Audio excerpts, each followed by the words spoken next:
Orere kiama kia UDA kiratabania ithurano cia matura-ini muthe wa rucio gukoretwo na miaho iri ikigucaniria utongoria wa kiama giki mwena wa Kirinyaga.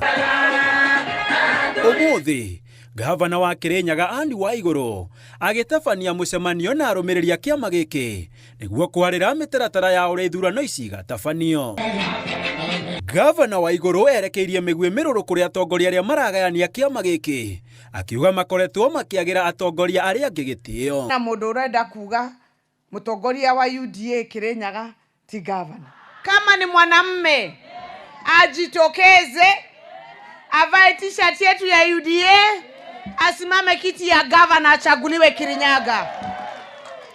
But until you are elected as governor of Kirinyaga, hauwezi ambia Kirinyaga wewe ndio kiongozi. Nani amekupatia hiyo kiti? Waiguru augite atongoria aya nio marenda gutua matua manu ugutongoria kiama giki.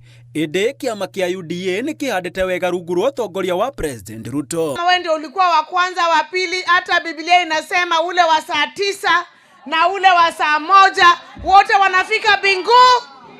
Hiyo kushinda ukitukumbusha kila siku haisaidii. Waiguru oho augite giathi kia rucio tigitiru na mehariria mothe riu ni mariku.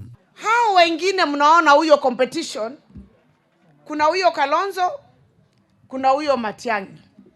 Hakuna mwingine tumeona anaambiwa ni presidential candidate.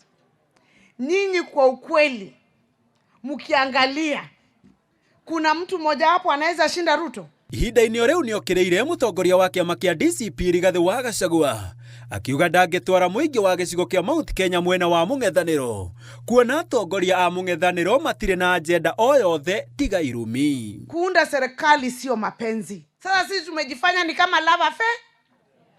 It's about self interest. Ona kiama kia utigi yake unatiko kigweta ni ondo patilira ni mondo unge Handu-ini ha Inooro TV yetagwo Gitonga Owawa boy.